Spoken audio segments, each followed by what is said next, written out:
Mark, per our tradition that we're establishing here at SoCo's Most Interesting Podcast, we're going to just give a quick thought about the podcast that everybody's going to stay tuned to watch here. I'm going to tell you first that I found the statistics that you covered surprising. There were a couple in there that had me like, I did not realize that. What's something that stood out for you on our podcast this week? I think that just opportunities for all parties involved just really, really exist right now. And the fact that not really anybody has the upper hand right now and that everybody can find a win-win situation. It's a little bit exciting. It's nice to see that it's not just such a one-sided market anymore. So, right. Well, thanks, Mark. Everybody stay tuned. Here we go.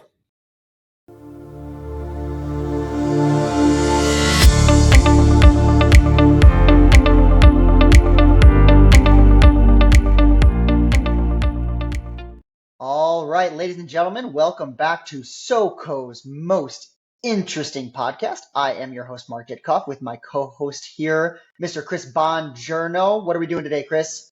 Mark, I'm hanging out with my buddy Mark. It's a bit of a different market for us, for buyers and sellers. So part of my day-to-day will be, not just talking on the podcast about the subject, but talking with some of my business partners, both on the lending side and the real estate side, about, what's going on in the market and what we can do to help buyers and sellers, and friends and family, quite frankly, because it affects people that I know and that I care about. How about yourself? What are you up to today?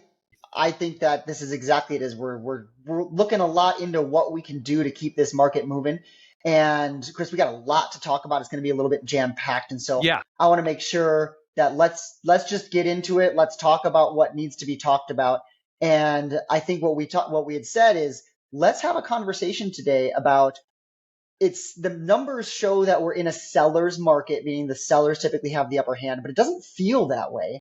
And I know you've spoken to some real estate agents in our area, and they definitely don't feel that way. And I know I've got people that don't necessarily feel that way. So let's have the conversation from both standpoints. Okay, so we're technically a seller's market. Mark, buyers, what statistically makes it a seller's market, so that we understand the context when you say that technically it's a seller's market? That's a really good question. So numbers wise, months of inventory is a standard based on if no houses got listed as of today. Based on its current trajectory, how long would it take for all of the houses in the area to sell? That's how many months, right? If it takes 3 months for all the current inventory to sell, if nothing else got listed, we've got 3 months of inventory, right? And so 6 months and under, typically they say is a seller's market. Things move pretty quickly. Over 6 months of inventory, that would make it a buyer's market. So we are currently right about 3.5 months of inventory. Now, during COVID, we were like 0.2 months of inventory. So it's massively larger inventory now than what we experienced, which is why people feel like we are more of a buyer's market, but technically we are still a seller. So today, let's talk about this. We're going to talk about what buyers can do while people kind of feel like it's a little bit of a buyer opportunity. But then what sellers need to do, given that technically it's still a seller's market, and how can they make sure that they're the ones that get their house chosen? Can we talk about that today? Yeah, absolutely. Absolutely. I got one more question for you, just so we get this in context. What does a seller's market mean for a seller? Like what typically, what's the emotion or what are the aspects that go on for a seller in a typical seller's market? It's all about supply and demand, right? And so a seller's market says that we typically have more demand than we have supply. There's more buyers buying houses than there are homes to buy, meaning that sellers can typically be a little bit more stingy about how they do the negotiations, how long they should expect it to take to sell, and how much money they should be considering walking away with. And then for a buyer, what does that mean? Well, if it's a seller's market, the buyers typically would say that, okay, I might not be the only one competing for this house. I might need to be a little bit more considerate about the fixes that I ask them to make. And I might need to make a decision quickly, because if I don't, somebody else will. And so that's what they need to keep in consideration. So let's start off, Mark. If you can share a little bit about what do you want to start with, sellers or buyers, and what they can do in the market that we're currently facing? Let's talk about the sellers first, because that's Okay. really what drives the market, is how listings are presented. Okay. So, So Chris, so I want to what? ask you first, actually. Okay. I know that sellers have options to help buyers with financing. So if I'm a seller and my house is sitting on the market a little bit and I want to entice a buyer to come purchase it, what are some financing opportunities that I have that I can offer to a typical buyer to get them to want to buy my house? So I'm going to talk about it in two aspects. One is just the market in general, and then secondly, specifically to that particular home. Because I think right now, buyers feel like they need to sit on the sidelines and wait for lower interest rates. And what I kind of want to say about that is that I don't think rates are high, but I don't think they're at historic lows. So, for the vast majority of my 20 plus year career, interest rates have been fairly close, if not where rates are right now. So, I think from a buyer's standpoint, just in general in the market, some of the things that you can do is either paying for it yourself, but you can also ask the seller to help buy down your interest rate. And so just in general, there's two types. There's a permanent and there's a temporary buy down. And what we see most often in most of our markets, and whether rates are high or low, is that it's a permanent buy down. Where the interest rate is going to be the same interest rate for all 30 years or all 15 years, whatever the term of the loan is, and it's a one-time buy down that's paid at closing by the seller. That's great in some circumstances. An objection that I hear most often right now from buyers is the payment right now is too high for me to buy the house I want. Right? Because I don't think people really care about the interest rate at the end of the day. I mean, no one wants to be ripped off by a high interest rate, right? But at the end of the day, it's really what your budget can support. And it's what that monthly payment is. So, what we see a lot right now that I'm seeing more of in the last 90 to 120 days is what's called a 3-2-1 buy down. And that's a temporary buy down. So, the first year, the interest rate is 3% lower than the current rate. In year two, it's 2% lower. In year three, it's 1% lower. And then it's the same interest rate for the remaining 27 years. And the reason that's important is because I'm going to use, let's say our interest rate today is 7%. There's a significant difference in the monthly payment between 7% and 4%. And if we're doing that 3-2-1 buy down, that interest rate for the first year is going to be at 4%. And so it would allow buyers to get into homes now with a lower monthly payment to start out with. Now, there's no guarantee interest rates are going to come down over time. We could stay right where we're at or go up. But over time, in year two, in year three, hopefully they've got pay increases as well, so that by the time they get to that 7%, the monthly payment is comfortable for them. And we want to make And sure if that not, that 7% rate monthly payment would necessarily be comfortable for them before they even jump into this, right? Because like you said, there's no absolutely. guarantees that they are going to get pay increases, that interest rates are going to go down. Nope. They're going to have equity to, Nope. even if rates go down, but they don't have equity to refinance, right? There's no guarantee. They might get stuck with that rate. And so our conversation is always, if you're comfortable with it, you can get this. And now you've also got this added benefit for the first 3 years, and maybe we can take advantage of it.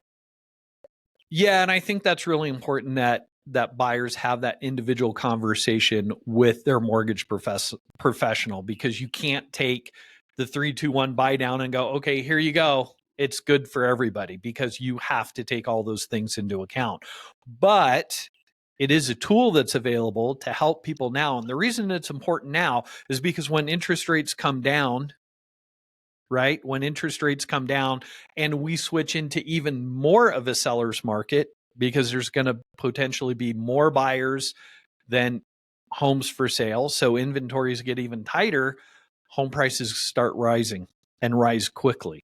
So by taking advantage of buying now, where it feels like a buyer's market, even though statistically it's still a seller's market, you can get the seller to pay for that 3-2-1 buy down in a lot of circumstances. Doesn't mean it's automatic, right, Mark? I mean, it's a negotiation.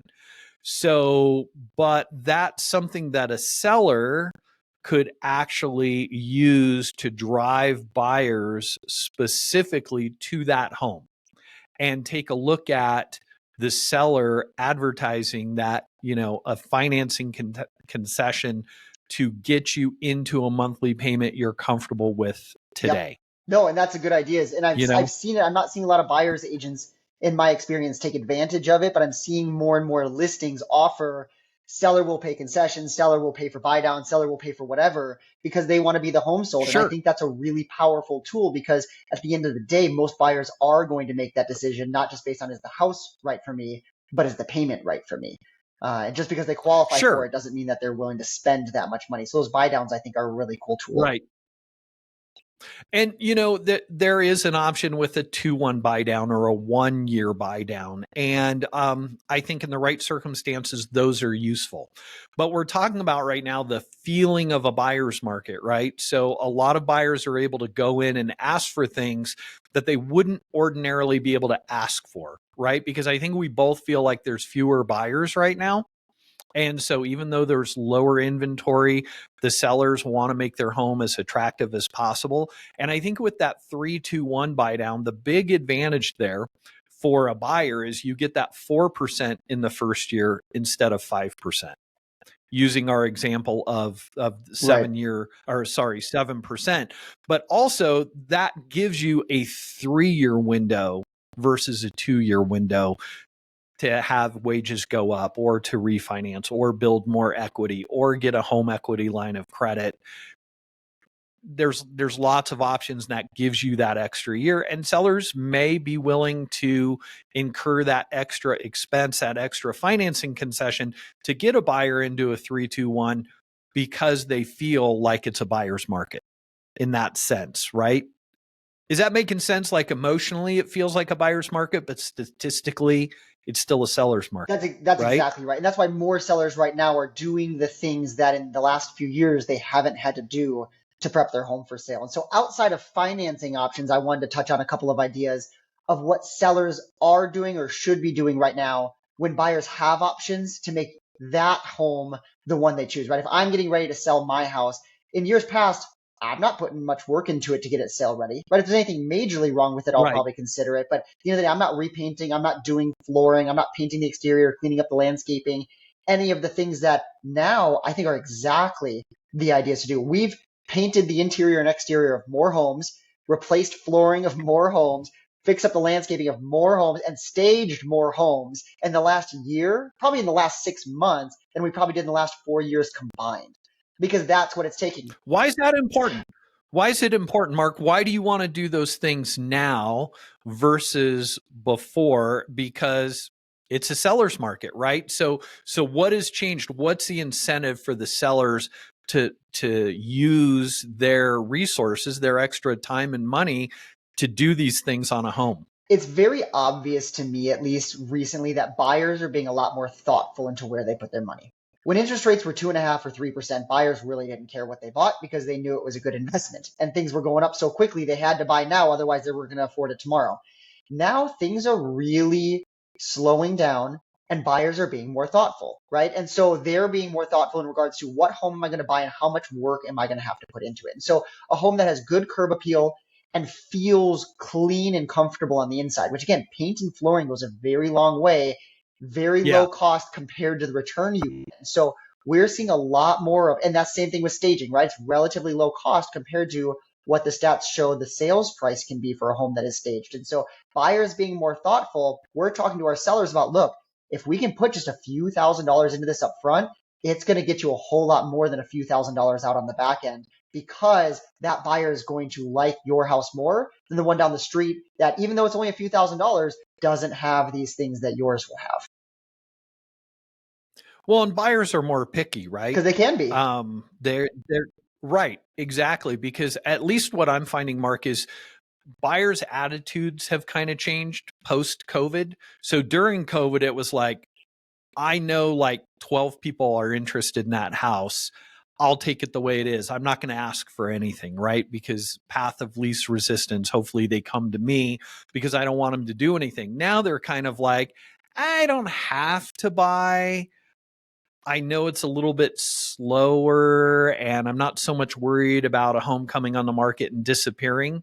And I think also that they're not interested in getting that house and then doing all that cosmetic stuff themselves, right? So either they're going to ask for it on an inspection objection, if I'm using that term correctly, or they're going to, just pass, like you said, and go to the one down the street because the one down the street appears to be very well maintained because all of those cosmetic things are taken And we're care seeing a of. lot more cosmetic requests on inspection objections historically, and how I still stand by it is that typically we don't ask for cosmetic things to be fixed when you're going through your inspection, right? The buyer does the inspection to make sure that they can live in the home. Nowadays, though, health and Health and safety, that's safety exactly right. And things, so right? nowadays, though, we're seeing a lot more of, well, the carpet in this room is really worn. I'd like you to replace that. And in the past, we'd say, absolutely not. That's not an inspection item. But when you've only got one offer and it took 90 days to get that offer, what are you going to do? You're going to say no over a $1,200 fix? I mean, that's a choice the seller has to make. And so Sure. all we can do is advise on that way. So that's really what it is, though, in this market, again, that it's the numbers show us it's a seller's market. The feeling and the pace of play feels more, it is more of a buyer's market than it's been, even though it's still technically a seller's market. But, if sellers, you guys do those things, just those few things up front that make the house shine more than the ones around you. You can price it competitively still. And we're not seeing a price drop. Actually, year over year, we're exactly where we were last year in terms of median home price. We're plus 35% days on market, though. And so that shows it's just taking, almost double as long to sell a house than it did last year, but you're still getting the same price out of it. So if you bought a house last year, you're not in the most beautiful situation if you had to sell it right now. If you bought a house a few years ago, you're probably sitting okay and things aren't crazy. It's just going to take longer than potentially expected. Offer those rate buy downs or those concessions. Make your house appear to be as good as possible, even with the low cost fixes, landscaping, paint, flooring, and it's going to sell as long as it's priced properly. And just to give proper credit, Mark, you're getting those statistics from the Pueblo Association of Realtors or from the MLS. Where are you getting your statistics so from? the Pueblo Association of Realtors sends out the market stats every single month. And so most of the stats I just randomly spew out come from those stats that they put out for us. Okay, no problem. I just wanted to make sure Absolutely. they got credit. And I also don't make Credit for things that. up. I didn't make any of this up. So No, that's true. That's true. I wasn't suspecting you made that stuff so up, Mark. Didn't mean to let's imply switch that. gears too, though. Buyers have opportunities now that we haven't had. You've mentioned it a little bit in regards to those rate buy downs, things like that. Can we ask the seller? The seller's not advertising it, which I recommend you do if you have a listing that's sitting a little bit stagnant. But if the Sure. buyer could, even if they're not advertising it, you go up to a seller and you say, "Hey, I'm willing to give you close to your asking Yeah. price, whatever." But what do they want to do? They want to buy these buy downs. Yeah, and it's not just buy down. So a lot of my first time home buyers, we have a number of first time home buyer programs, as most lenders do, and typically they help with down payment and closing costs. But in most circumstances, that assistance isn't enough to cover both. And so if you have a buyer that has very limited resources, now buyers have the opportunity to ask for more in financing concessions, even if it's not a buy down situation. The other thing I wanted to bring up, Mark, from a buyer's standpoint, is that 2 years ago, 3 years ago, there were a lot of sellers that would not accept FHA or VA financing. And that's because there's this impression that there's a lot of extra stuff you have to do with those loan types. And there's some health and safety issues that have to be taken care of. Well, right now, like you talked about, a lot of sellers are doing those things anyway, right? To make their home more attractive to prospective buyers. And now those sellers are adding FHA and VA as acceptable financing types for buyers. But give me your thoughts on if someone has a listing listed as conventional financing only, you have a buyer who's an FHA buyer, and you're looking at your MLS info, you haven't been to the home yet, and you're like, there's no reason this couldn't go FHA. How do you approach that differently today for your buyers versus 2 years ago in the middle of COVID? We probably just weren't showing the house because sellers had the opportunity to say, yeah, this house would probably pass an FHA or VA appraisal without issue. But I've heard stigmas, which you and I both know, not necessarily true. But at the end of the day, the stigma exists, right? And so it wasn't really a conversation worth having. I listed a few that were cash conventional only that really I didn't think could pass those appraisals or were questionable, right? But we knew we were going to get offers anyway, and I'd still have agents calling me, and I would just tell them, honestly, we got 6 offers in hand. I think we're going to be okay. Nowadays, though, I'll call if it's not very obvious, right? I'll call an agent and I'll just ask them because there's a lot of new agents out there too, and they don't know, so they just listen to what their seller told them. And their seller's like, oh, I've heard bad things about that. I'm not interested. And so I call them and say, hey, what are the conditions here? They're going to stop my FHA buyer from buying the house. They said, well, I don't know. We're just concerned about it. I said, are you willing to try? Are you willing to work with us? Because there's something that says your seller has to fix those items, right? We could try, and if something comes up, we'll then negotiate a little bit about what that's going to look like. But my buyer really likes the idea of owning a house in this area. The price seems right for us. We're willing to give it a shot if you are. And more often than not, the listing agent's going to say, well, bring the offer, I'll present it, and we'll see what we can do. And that just wasn't a conversation we even had a couple of years ago. Yeah, so it's given them some flexibility then, and buyers are having the opportunity at homes that 18 months, 2 years ago, they may not have had the opportunity with their particular financing. And what's your thought about when we start switching into a lower interest rate environment and the pace picks up on these homes being sold? Do you think the likelihood is going to increase or decrease that those sellers are going to be willing to sell homes in the future, FHA Chris, and VA? I am terrified of interest rates going down anytime soon because there's going to be such a massive flood of buyers to the market, kind of like what we saw in 2020 and 2021, that no, they're absolutely not going to be accepting any offers with any sort of contingencies, any sort of potential hiccups or hurdles. They're going to want the cleanest, smoothest, easiest offer to closing and still want more money than they've ever wanted. So it's going to lower costs, right? They're not going to want to pay concessions. They're going to start expecting, offers above asking price, and they're going to start wanting, inspection waivers and all kinds of the craziness we had over that kind of 2.5 year period. So really, Mark, kind of what I hear you saying is the opportunities. There's opportunities for both sellers and buyers in this market. It's just working with someone that recognizes those opportunities and can help a seller and a buyer through this. Yeah, absolutely. And so just to think too, prices went up so astronomically quickly in the COVID era, right? I mean, we raised like 40% in value over 3 years, which is unheard of, and it shouldn't have happened, but it was artificially inflated. The craziest thing is those prices have now stuck, right? We're a couple of years past all of that, and we're not seeing any decreases in prices. As I said, year over year, we're at 0% change. So we're not going up still, but we haven't started dropping at all, let alone people thought, 10, 20% drop in prices. We're not seeing it. So sellers, you're still getting the price that you think you deserve or that you want, right?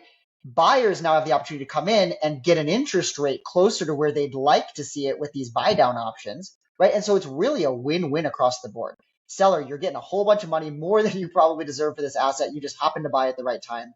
And buyers, you can still get that house you've been looking for at an interest rate closer to where you want. We just have to come to terms and be willing to negotiate a little bit. Neither side can be a firm rock saying, do it or I'm not doing it. And then we can come to a win-win situation. And so if I hear you correct, Mark, the sense of urgency maybe for buyers at this point is that if they continue to wait, and everybody's going to be individual, right? So I don't mean this as a blanket statement for every potential buyer, but the risk is for buyers is that as interest rates come down, that we get into, everybody's been talking about inflation, the cost of groceries. We're going to be in an inflationary situation with home prices. And that's going to really start driving demand as interest rates come down. I think it's funny correct? That in 2021, if somebody got quoted a 5% interest rate, they probably would have freaked out. right? I mean, they'd be like, oh my gosh, that's so high. Yeah. Today, if somebody said, hey, I can get you a 5% interest rate, do you know how many people would flock to that lender, that opportunity? Right? There's builders that bought down and now Sure. they've got inventory Sure. if they use, their lender, whatever it is, for like 3.75%, 5%, whatever. And that's a lot of their sales right now. I know people are going there because of the interest rate. And it's all about mindset, right? So if Absolutely. we keep going up and say we get to 10% by the Yeah. end of next year, it just keeps going up, up, up, up, up. And then they drop it to 7% where we are now, people are going to flock to the market, right? And so it's really, now that people have a status Sure. quo, if we can go below that, it's going to increase the demand a lot. And so if somebody is eligible and able to Yeah. qualify for something now, as long as you're comfortable with the payment now, buy the house, because everybody expects interest rates to go Right. down a little bit at some point. We don't know when, and obviously there's no guarantee, but I don't think there's anybody out there thinking that forever they're just going to keep going up. So lock in that interest rate now. Ideally, it Right. will go down in the future where you can refinance and then not be a part of the frenzy that might occur where all the other buyers start coming to the market. Mark, what's the interest rate for renters? What do they pay in I hate interest that rate? line, but everybody says, right, your rent is 100% interest, right? Because you don't get any of that. And so, absolutely. I mean, you're losing money every month as a So, renter. You're only losing your interest payments every month as a homeowner. That principal is literally going into kind of a forced savings account for you. So it's absolutely worth it if you can afford it. right. Well, kind of what I wanted to talk about with rents, just real quickly, to kind of tie this up, is the reason why I think that's important to say rent is 100% interest, Sure. even though that's not actually what it is. It's a nice way to think about it because you're getting nothing in return for your rent other than a place to live. And kind of our theme through this podcast has been is real estate is a way to change your life and your family's life, right? And so if you're paying rent and you're not getting anything else except for a place to live, which is important, if you buy a home, you get a place to live and you get an asset that increases in value. So I just wanted to throw that out there as a way to kind of wrap this up, because we're coming up against our clock here. I really appreciate your feedback, Mark. It's great that we have both sides of the table when we talk, because it really gets me to look at things differently, and I think it makes me better at what I do. I hope that's the same thing for you.